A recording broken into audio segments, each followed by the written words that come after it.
Welcome to the Clinical Pen. Before we really get started today, just a quick reminder, make sure you hit subscribe wherever you're tuning in from so you catch all our future discussions. And yeah, definitely check out clinicalpen.com when you get a chance. Lots of great stuff over there. Okay, so today let's discuss something that, well, it feels really simple on one hand, but also, let's be honest, kind of overwhelmingly complicated for a lot of us. And that's creating a smart, balanced diet plan, specifically for losing weight. It feels like you step into the world of food and weight loss, and there's just so much noise, right? So many different ideas. Cut all carbs. Is fat the enemy now? Should you only eat between 12 and 4? It's a lot. You almost need a guide just to figure out where to begin. But our goal here today, looking at the principles, isn't about some, crazy restrictive crash diet or the next big fad. It's really about cutting through that confusion. We want to show you how to build a plan that actually works, one you can stick with, and crucially, make sure you're getting the nutrients your body actually needs. That's exactly the right way to frame it, I think. Weight loss often gets presented, especially in pop culture, as this intense struggle, deprivation. The more you suffer, the better, right? But the real core idea, based on what we know, works for something healthy and sustainable. It's about creating balance, something nourishing, strategic. It's understanding what your body actually needs to work well, even when you're aiming for weight loss, and then, building your food choices around that foundation. Okay, right. So before we dig into the specifics, what actually goes on the plate? Let's set that foundation. What are the absolute basics we need to get? What makes a diet balanced when we're talking about weight loss, according to these principles? Well, the first fundamental thing, and you probably know this already, is that a truly balanced diet gives you all the essential stuff your body needs. We're talking carbohydrates, proteins, healthy fats. Those are the macronutrients, plus the vital micronutrients, vitamins, minerals, and of course water, good hydration. But it's not just having them there, it's the proportions, and the quality. Getting the right amounts of the right things means your body gets energy and building blocks without getting too much. Right. Okay. Balanced nutrients. Got it. But then for the specific goal, weight loss, there's that core thing, isn't there? The underlying mechanic. Exactly. Yeah. The engine driving weight loss fundamentally is a consistent calorie deficit. Basically, over time, you need to take in fewer calories from food and drink than your body burns just living, moving, existing. You can't really argue with physics on that one when it comes to changing body mass. Okay. So two pillars, balanced nutrients and that necessary calorie deficit. And like you said, you could technically get a deficit eating, 800 calories of candy a day. But obviously that's not healthy or sustainable. So how do balance and deficit work together for healthy fat loss? Yeah, and this is where the real power is, Combining them, it's a key insight. Just slashing calories drastically, especially if you cut out whole food groups or eat nutrient-poor stuff. Yeah, you might lose weight fast at first, but it's usually not sustainable. You risk losing muscle, which you don't want, and you'll probably feel awful, like no energy, hungry all the time, maybe getting deficient in things. What the information really points to is that combining the right nutrients, those balanced components from good quality sources with that needed calorie deficit, that's the ticket. That's how you get healthy, sustainable fat loss. It makes sure your body's fueled properly, your metabolism is supported, you keep more muscle. And crucially, you manage hunger and energy way better. So the deficit doesn't feel like torture. It feels like a manageable shift. It's about getting healthier while losing weight. That's a totally different goal than just making the scale number drop no matter what. That's a really important distinction. Nourishing while losing. Okay, let's zoom in then. Building the plate. We've got the foundation. Let's look at the big building blocks. The macronutrients. Carbs. Carbs. They always seem to be the villain, don't they, in so many diets. Should we be afraid of them? Are they the enemy for weight loss? No, absolutely not. That's such a common misunderstanding. And the materials really push back against just ditching carbs altogether. Carbs are like the main fuel for your body and brain. The key isn't getting rid of them. It's being smart about the types of carbs you eat. Okay, so what are those smart choices? What kinds of carbs should we be aiming to get on our plates if we're trying to lose weight sustainably? So we should focus on what we call complex or whole carbohydrates. Think whole grains, oats, brown rice, quinoa, farro, that kind of thing. Lots of non-starchy vegetables, leafy greens, broccoli, zucchini, peppers, even some starchy veg like sweet potatoes and carrots. Just watch the portions. And fruit, too, like apples, berries, bananas. Though, yeah, some approaches say maybe be a bit mindful of fruit amounts because of the natural sugars, especially at the start. What makes these smart is they're packed with nutrients and, really importantly, fiber. Fiber slows digestion, keeps your blood sugar more stable, so fewer energy crashes and cravings, and it really helps you feel full, which is massive when you're in a deficit. Fiber for fullness. Yeah, that makes total sense when you're eating less overall. Okay, so if those are the good ones to include, what are the carbs we should be actively trying to limit? Generally, you want to limit the refined carbs. These are the grains that have been processed, so a lot of the fiber and nutrients are stripped out. Think white bread, pastries, a lot of breakfast cereals, sugary snacks like cookies, candy, and definitely liquid calories from sugary drinks, soda, sweetened teas, fruit juices. Those fit right into the limit category, these refined carbs. They give you a quick energy hit, then a crash.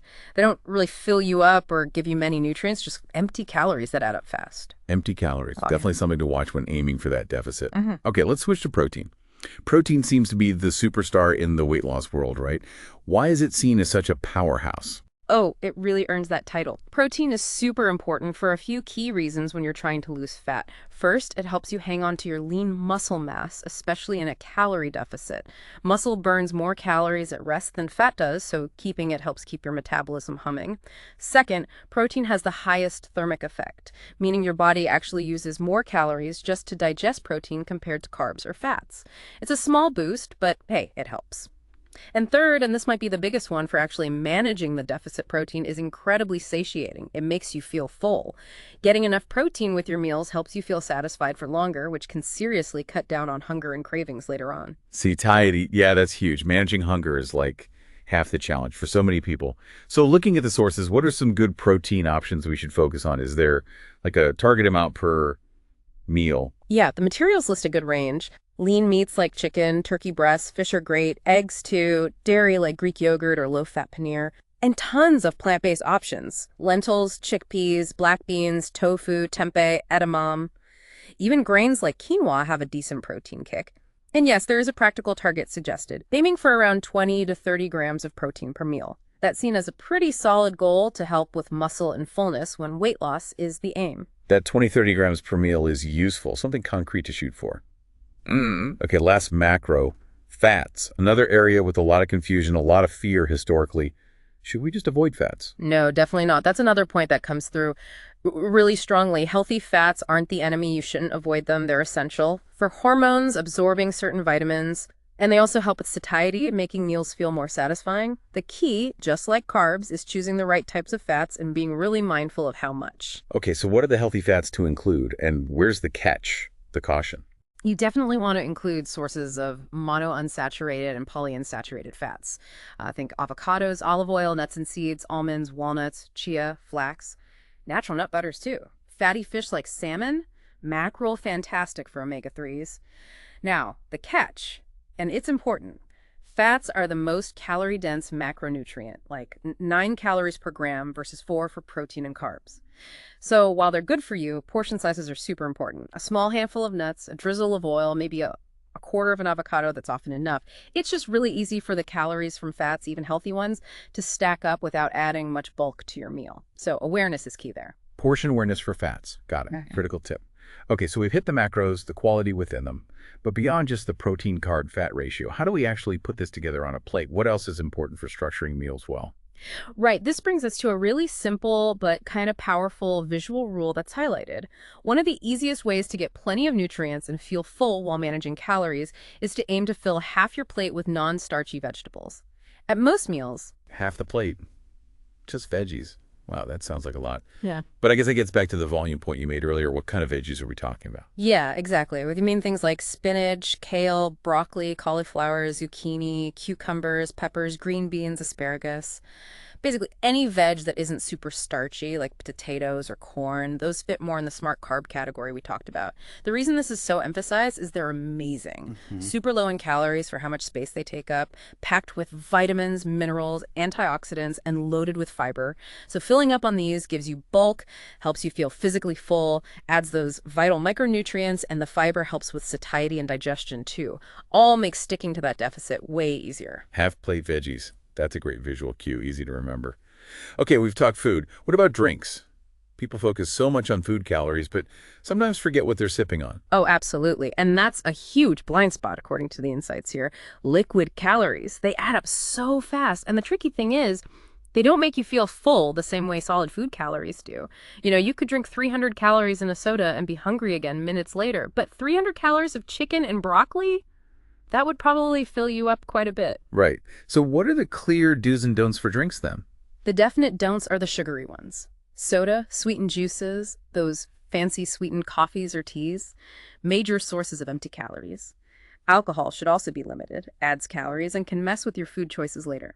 The clear do's. Water, lots of it. Sparkling water is great too. Plain herbal teas, black coffee, plain tea without sugar. Oh, and there's a neat little tip mentioned too. Try drinking a glass of water before your meals. It can actually help you feel a bit fuller, maybe eat a little less at that meal. Plus, just staying hydrated all day is good for your metabolism overall. Drink water before meals. Simple, actionable. Okay, so beyond the plate and the glass, what about just the practical side? Making this work day to day. It's like planning ahead is pretty important. Planning is highlighted as, absolutely crucial for success. If you leave food choices up to chance or wait till you're starving, you're way more likely to just grab whatever's easy, maybe not so nutritious, or totally misjudge portions. Planning just takes a lot of that guesswork and stress out of it. So what are some practical planning tips suggested in the materials, like prepping stuff? Yeah, simple things that work, like maybe spend a bit of time on the weekend prepping some basics for the week, cook a batch of brown rice or quinoa, chop some veggies, pre-portion some chicken or beans. Using measuring cups or even a food scale, at least at first, is also recommended. Just to get a real handle on portion sizes, especially for those calorie-dense foods like fats or grains. And a really key piece of advice: don't skip meals on purpose thinking you'll save calories. That usually backfires. You get too hungry, then overeat later. Keeping healthy snacks handy like fruit, nuts, yogurt helps avoid grabbing junk when you get hungry between meals. Prep portions, not skipping meals. Solid advice. And it sounds like the overall approach isn't about just cutting out food groups, but more about adjusting things strategically. Exactly. Yeah, the philosophy is adjust portions to meet your calorie goal and get that nutrient balance, not just eliminate entire groups. So if you need fewer calories, you don't just ban all carbs or all fats. Maybe you just have a slightly smaller portion of your whole grains or use a bit less olive oil. But you still keep that half plate of veggies, you still get enough protein. That plate method we mentioned, half non-starchy veg, quarter lean protein, quarter whole grains. That's a perfect visual for how to structure it. It makes the deficit feel less like deprivation and more like thoughtful allocation. Thoughtful allocation, I like that. Feels more empowering. Okay, let's zoom out a bit now. Factors beyond just food and drink that the materials suggest really matter for weight management. Things maybe we overlook. Sleep and stress come up a lot. Oh, they are absolutely critical pieces of this whole puzzle and often underestimated, yeah. And their impact isn't just like feeling tired or stressed. There are actual physiological things happening with appetite and metabolism based on the insights here. How exactly do sleep and stress link to our diet, our hunger, and weight loss, according to what's laid out? Well, what's really interesting is how poor sleep and chronic stress mess with our hunger hormones. When you get enough sleep, ghrelin, that's the hormone that makes you feel hungry, tends to go up. And leptin, the one that signals fullness, tends to go down. So you literally feel hungrier, even if your body doesn't need more food. And often crave more calorie-dense, less healthy stuff. Stress does something similar. Chronic stress bumps up cortisol, which can also increase appetite, especially for comfort foods high in sugar and fat. And it might even affect where your body stores fat. So the recommendation is pretty clear. Aim for 7 to 8 hours of good quality sleep most nights, and actively build in stress-reducing habits. So it's not just in your head. There's a real hormonal reason it's harder to stick to a plan when you're tired or stressed. What kind of stress-reducing habits are suggested? Simple things, but effective, like going for a walk, maybe journaling, meditation, or just some deep breathing exercises. Engaging in hobbies you enjoy. Basically, finding ways to manage that stress helps support your dietary efforts. It's recognizing that how you feel inside really impacts your food behaviors. Hormones and habits. Wow, powerful link. Okay, lastly, there's one tip that seems consistent across these kinds of approaches, and it's mentioned here. Tracking progress. How does tracking fit in? Yeah, tracking. Whether it's jotting down your meals in a notebook, using an app, tracking activity, maybe even sleep or mood, it's not really about being super strict or obsessive. Right. Fundamentally, it's about increasing awareness. That's the key. When you track, you get a much clearer picture of what you're actually eating, how much you're moving, how you feel. And that awareness is powerful. It helps you spot patterns. Like maybe you realize you consistently don't eat enough protein at lunch, or that stress always leads to snacking at night, or weekends are derailing you. Tracking gives you the data to see those things and make smart adjustments. Instead of just guessing why things aren't working as planned, it makes it concrete. Awareness through data for smarter adjustments. Makes total sense. Okay, let's try and wrap this all up, pulled together. It really feels like the core message for a successful weight loss diet plan based on these materials is way more nuanced than just eat less food. Exactly. It's about making smart, strategic choices, nutrient-dense choices, all within that necessary calorie deficit, yes, but in a way that works with your body. It's building a framework that supports your energy, optimizes metabolism as best as possible, helps preserve muscle, manages hunger, makes the whole process sustainable and actually good for your overall health, not just the number on the scale. Right. So the key takeaways seem to be focus on whole foods for nutrients and fiber. Stay hydrated. Use that plate method, half veggies, quarter protein, quarter whole grain. Plan ahead. Watch those liquid calories. And don't forget the bigger picture, sleep, stress management, all working together within that smart calorie deficit. That's it. It's setting yourself up for long-term success, long-term well-being, recognizing that weight management is just one part of overall health, not some temporary punishment. Okay, thinking about that holistic view you just mentioned, diet, sleep, stress, activity, all connected, what's one final, maybe provocative thought you'd leave our listener with? Well, if you connect all those dots, maybe think about this. What if you stopped seeing diet, sleep, activity, and stress as separate problems to fix? What if you started seeing them as interconnected pillars, all supporting your overall metabolic health, your overall well-being? How does that perspective shift how you approach managing your weight?